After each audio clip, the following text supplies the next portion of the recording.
En el tumultuoso periodo de las primaveras y otoños, una era de fragmentación política y caos social en la antigua China, nació un hombre cuya filosofía definiría el curso de una civilización entera.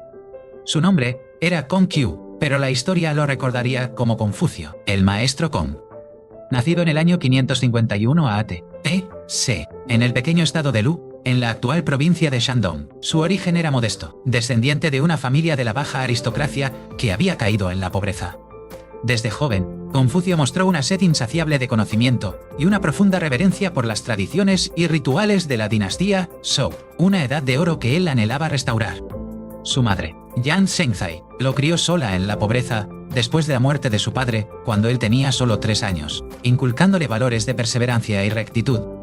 A pesar de las dificultades económicas, se dedicó al estudio con una disciplina férrea, dominando las 6 artes: ritos, música, arquería, conducción de carros, caligrafía y matemáticas. Confucio creía firmemente que la educación no era un privilegio de la nobleza, sino un derecho para todos aquellos con el deseo de aprender. Fundó su propia escuela, una de las primeras de su tipo en China, donde aceptaba a discípulos de cualquier origen social, siempre que demostraran un genuino afán por mejorar. Su método de enseñanza era socrático, basado en el diálogo, las preguntas y la reflexión personal, animando a sus seguidores a pensar por sí mismos. El núcleo de su pensamiento era el concepto de Ren, a menudo traducido como benevolencia, humanidad o bondad perfecta. Ren representaba la cualidad ideal que todos los seres humanos debían esforzarse por alcanzar, una compasión profunda y un sentido de conexión con los demás. Para Confucio, la sociedad ideal se construía desde adentro hacia afuera, comenzando con el cultivo moral del individuo. Otro pilar fundamental de su filosofía era el Li, que se refiere a los ritos, la propiedad, la etiqueta y las normas de conducta social. El Li no eran solo reglas vacías, sino la manifestación externa de la benevolencia interna, Ren, proporcionando una estructura para la armonía social. Confucio enseñaba que al seguir el Li, las personas aprendían a controlar sus impulsos egoístas y actuar de manera considerada y respetuosa. El concepto de Hunzi, o el caballero ideal, era el modelo a seguir para sus estudiantes. Un Hunzi no nacía, se hacía a través de la autodisciplina, el estudio constante y la práctica de la virtud en la vida cotidiana. Este caballero ideal era moralmente recto, humilde, justo y ponía el bienestar de la comunidad por encima de sus propios intereses. La piedad filial, Xiao, era una de las virtudes más importantes, enfatizando el amor, el respeto y la obediencia que los hijos debían a sus padres. Esta relación familiar servía como modelo para todas las demás relaciones sociales, incluyendo la lealtad del súbdito hacia su gobernante. Confucio creía que un gobierno justo y eficaz solo podía ser liderado por gobernantes que fueran ellos mismos ejemplos de virtud moral. El gobernante debía guiar al pueblo mediante el ejemplo y la persuasión moral, no a través de leyes punitivas y el miedo. Si guías al pueblo con leyes y lo mantienes en orden con castigos, la gente tratará de evitarlos, pero no tendrá sentido de la vergüenza, enseñó. Si los guías con virtud y los mantienes en orden con los ritos, tendrán sentido de la vergüenza y, además, se volverán buenos. A pesar de su brillantez, la carrera política de Confucio fue en gran medida frustrante y decepcionante. Ocupó varios cargos menores en el gobierno de Lu, intentando aplicar sus reformas, pero se encontró con la resistencia de las poderosas familias aristocráticas. Los nobles preferían el poder y el lujo a la justicia y la moralidad, y veían las ideas de Confucio como una amenaza a su estilo de vida. Decepcionado por la corrupción y la falta de voluntad para el cambio, Confucio se embarcó en un largo exilio a la edad de 56 años. Durante más de una década, viajó de estado en estado, ofreciendo sus consejos a diferentes gobernantes, pero ninguno estaba dispuesto a implementar sus enseñanzas a gran escala. Estos años de peregrinación fueron arduos y peligrosos, enfrentando la pobreza, el hambre y la amenaza de la violencia suria. Sin embargo, este periodo también fue crucial para refinar su filosofía y fortalecer los lazos con sus discípulos más leales. Finalmente, a la edad de 68 años, fue invitado a regresar a su estado natal de Lu, aunque no para ocupar un cargo político de poder. Pasó sus últimos años enseñando a una nueva generación de discípulos y editando los textos clásicos de la antigüedad china. Se le atribuye la compilación o edición del clásico de la poesía, el libro de los documentos, el libro de los ritos, el Li Qing, libro de los cambios, y los anales de primavera y otoño. Confucio murió en el año 479 a.C., sintiendo que su vida había sido un fracaso en términos de influencia política directa. Poco podía imaginar que sus ideas, preservadas y difundidas por sus discípulos, se convertirían en la piedra angular de la sociedad y el gobierno chinos. Las enseñanzas de Confucio fueron recopiladas por sus seguidores en un libro conocido como las Analectas, Lunyo. Las Analectas no son un tratado filosófico sistemático, sino una colección de aforismos, anécdotas y diálogos breves. A través de estas viñetas, emerge una imagen vívida de la personalidad de Confucio, sabio, compasivo, a veces severo, pero siempre profundamente humano. Después de su muerte, el confucianismo fue solo una de las muchas 100 escuelas de pensamiento que competían por la influencia. Sus principales rivales fueron los taoístas, que abogaban por la retirada de la sociedad y la armonía con la naturaleza, y los legistas, que defendían un gobierno autoritario basado en leyes estrictas. Durante la dinastía Qin, el primer imperio unificado de China, el legismo se impuso y el confucianismo fue brutalmente reprimido. Sin embargo, la brutalidad de los Qin llevó a su rápido colapso, allanando el camino para la dinastía Han. Fue durante la dinastía Han, especialmente bajo el emperador Wu, que el confucianismo fue adoptado como la ideología oficial del Estado. Se estableció un sistema de exámenes imperiales basado en el conocimiento de los clásicos confucianos para seleccionar a los funcionarios del gobierno. Este sistema, que duró casi 2000 años, creó una clase de eruditos burócratas, las gentry, que compartían un conjunto común de valores y cultura. El confucianismo proporcionó la base moral y el pegamento social que mantuvo unido al vasto imperio chino a través de sus muchas dinastías. Su influencia se extendió más allá de China, moldeando profundamente las culturas de Corea, Japón y Vietnam. En Corea, el neoconfucianismo de la dinastía Joseon se convirtió en una forma aún más estricta y ortodoxa de la doctrina. En Japón, los principios confucianos de lealtad y disciplina fueron adoptados por la clase samurái, fusionándose con el código del Bushido. A lo largo de los siglos, el confucianismo no permaneció estático, evolucionó y se adaptó, especialmente con el surgimiento del neoconfucianismo en la dinastía Song. Pensadores como Yu Rongzi reinterpretaron los textos clásicos, desarrollando una metafísica más sofisticada para competir con las filosofías budistas y taoístas. El confucianismo enfatizaba la armonía, el orden y la jerarquía, lo que a veces lo convirtió en una fuerza conservadora que resistía el cambio. Sin embargo, también contenía una poderosa corriente de crítica social y la exigencia de que los gobernantes fueran responsables ante el mandato del cielo. Si un gobernante era tiránico o incompetente, el pueblo tenía, en teoría, el derecho a la rebelión, ya que el cielo había retirado su favor. A finales del siglo XIX y principios del XX, el confucianismo fue duramente criticado por los modernizadores chinos. Lo culparon de la debilidad de China frente a las potencias occidentales, viéndolo como un sistema obsoleto que sofocaba la innovación y el individualismo. Durante la Revolución Cultural de Mao Zedong, Confucio fue denunciado como un enemigo del pueblo y un símbolo del pasado feudal. Los templos dedicados a él fueron profanados, y sus enseñanzas fueron prohibidas en un intento de erradicar su influencia por completo. Sin embargo, la herencia de Confucio demostró ser mucho más resistente de lo que sus detractores imaginaban. En las últimas décadas, ha habido un resurgimiento masivo del interés por el confucianismo, tanto en China como en el extranjero. El gobierno chino ahora promueve a Confucio como un símbolo de la cultura tradicional y la armonía social. Sus ideas sobre la educación, la ética y el buen gobierno están siendo reexaminadas en busca de soluciones a los problemas del siglo XXI. La regla de oro de Confucio, no hagas a los demás lo que no quieres que te hagan a ti, sigue siendo un principio ético universal. Su énfasis en la familia como la base de la sociedad sigue resonando fuertemente en muchas culturas de Asia Oriental. El legado de Confucio es complejo y polifacético, lleno de aparentes contradicciones. Fue un conservador que anhelaba el pasado, pero también un reformador radical que creía en el poder transformador de la educación. Fue un defensor de la jerarquía, pero insistió en que la nobleza debía basarse en el mérito y la virtud, no en el nacimiento. Sus enseñanzas han sido utilizadas para justificar tanto el autoritarismo como la protesta moral.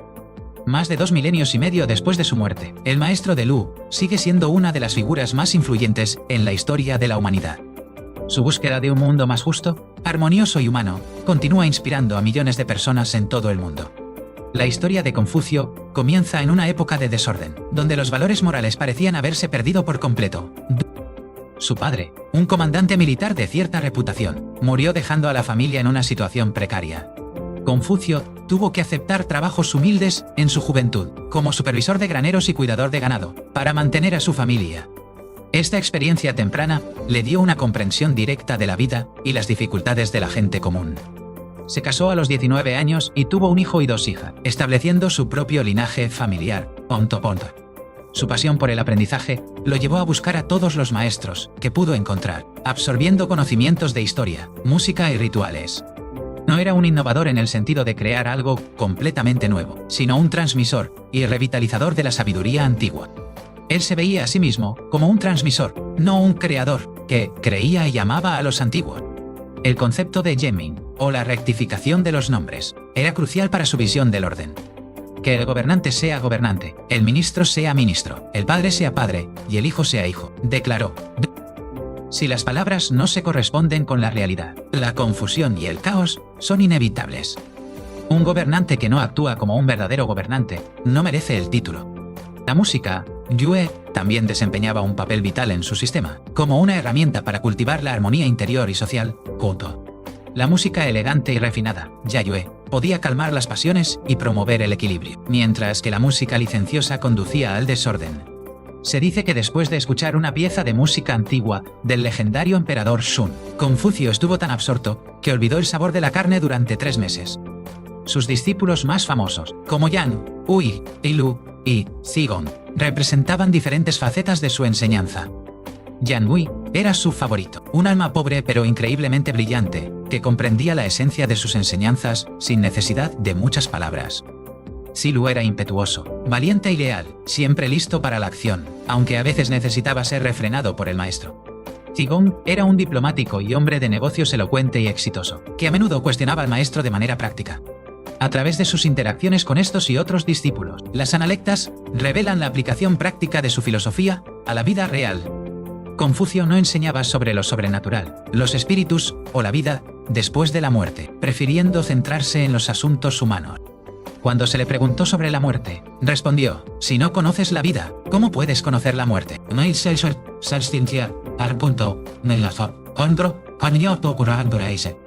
Su enfoque era profundamente humanista, creyendo en el potencial de los seres humanos para perfeccionarse a sí mismos y a la sociedad. El Zom, o lealtad, no era una obediencia ciega, sino un compromiso sincero de hacer lo mejor por aquellos a quienes se sirve. El Shu, o reciprocidad, era la aplicación práctica de la benevolencia, la capacidad de ponerse en el lugar del otro. La combinación de lealtad y reciprocidad, Zhong Shu, formaba el hilo único que recorría toda su doctrina. A pesar de su aparente fracaso en vida, la influencia de Confucio creció exponencialmente después de su muerte. Sus descendientes directos, la familia Gong, han mantenido el linaje ininterrumpido más largo del mundo, documentado por más de 2500 años. El templo de Confucio, el cementerio de Confucio y la mansión de la familia Gong en Quefeu son hoy patrimonio de la humanidad por la UNESCO. El confucianismo proporcionó un lenguaje ético común que unificó a una de las civilizaciones más grandes del mundo. Su ideal del erudito burócrata, seleccionado por mérito, fue una idea revolucionaria que influyó en el desarrollo de los servicios civiles en todo el mundo. Sin embargo, el énfasis en la conformidad y el respeto a la autoridad también ha sido criticado por obstaculizar el pensamiento crítico en ocasiones. La posición de las mujeres en el confucianismo tradicional era estrictamente subordinada, confinada a la esfera doméstica. El resurgimiento moderno del confucianismo busca reinterpretar sus principios para un mundo globalizado e igualitario. Se argumenta que su énfasis en la comunidad y la responsabilidad social puede ofrecer un contrapeso al individualismo extremo. La búsqueda de la armonía, no significa ausencia de conflicto, sino el equilibrio dinámico de diferentes elementos. Confucio creía en el poder del ejemplo personal por encima de todo. Un líder virtuoso, como el viento, podía hacer que la hierba, el pueblo, se inclinara en la dirección correcta sin esfuerzo. El estudio no era simplemente para acumular conocimiento, sino para la transformación moral del yo. Estudiar sin pensar es inútil, pensar sin estudiar es peligroso, advertía. La moderación, o la doctrina del medio, Zhongyong, era clave para una vida virtuosa y equilibrada. Evitar los extremos de comportamiento y emoción conducía a un estado de equilibrio y armonía central. Confucio no era un asceta, disfrutaba de la buena comida, la música y la compañía, siempre que se hiciera con la debida propiedad y moderación. Su humanidad se revela en anécdotas donde muestra dolor, frustración e incluso humor. Lloró amargamente la muerte prematura de su amado discípulo Yan Hui, mostrando la profundidad de su afecto. El viaje de Confucio fue, en esencia, una búsqueda incansable de la vía, o el camino, Tao. Aunque el Tao es más conocido por el taoísmo, para Confucio representaba el camino moral ordenado por el cielo para la humanidad. Vivir de acuerdo con el Tao era vivir en armonía con el cosmos y con la propia naturaleza moral. La influencia de Confucio ha experimentado ciclos de auge y caída, pero nunca ha desaparecido por completo. Sus preguntas sobre cómo ser una buena persona, cómo crear una buena familia y cómo construir una buena sociedad son tan relevantes hoy como lo fueron hace 2500 años. El maestro Kong, el sabio de Lu, no logró transformar el mundo en su propia vida. Pero al plantar las semillas de la virtud y la educación, creó un legado que florecería a través de los milenios, moldeando el alma de China y tocando la conciencia del mundo. Su vida es un testimonio del poder de las ideas para trascender el tiempo y las circunstancias. Confucio enseñó que el hombre noble se preocupa por la virtud, mientras que el hombre pequeño se preocupa por la comodidad. La integridad, Chen, era la base de toda confianza, tanto personal como gubernamental. Para él, un gobierno sin la confianza del pueblo no podía sostenerse. La educación era el gran igualador, capaz de borrar las distinciones de clase. Por naturaleza, los hombres son casi iguales. Por la práctica, llegan a ser muy diferentes, afirmaba. El respeto por los mayores y los antepasados era una forma de reconocer la deuda que tenemos con el pasado. Confucio valoraba el silencio y la reflexión, tanto como la elocuencia. El silencio es un amigo que nunca traiciona, es una cita que se le atribuye. Su ideal no era el santo aislado, sino el individuo moralmente cultivado que participa activamente en el mundo. Uno se bastía en el mundo. El legado de Confucio es un recordatorio de que la reforma de la sociedad comienza con la reforma del yo. Su filosofía, centrada en la tierra y en la humanidad, ha ofrecido guía y consuelo a innumerables generaciones. El maestro creía en la perfectibilidad del ser humano a través del esfuerzo personal y la educación continua. La lealtad a la familia y al Estado eran dos de los pilares que sostenían su edificio ético. A pesar de las críticas, su pensamiento sigue siendo un punto de referencia fundamental en el diálogo cultural de Asia Oriental. El concepto de Tian, o cielo, era para Confucio una fuente de orden moral y un poder impersonal que guiaba el universo. Actuar de acuerdo con el mandato del cielo, Tianmin, era la máxima aspiración de un gobernante justo. La influencia de Confucio se puede ver en la importancia que se da a la educación en muchas sociedades asiáticas hoy en día. Su filosofía no es una religión en el sentido tradicional, ya que se ocupa poco de la deidad o la salvación. Es más exactamente un sistema de pensamiento ético, social y político. El hombre que caminó por los caminos polvorientos de Lu hace 25 siglos dejó huellas que el tiempo no ha podido borrar.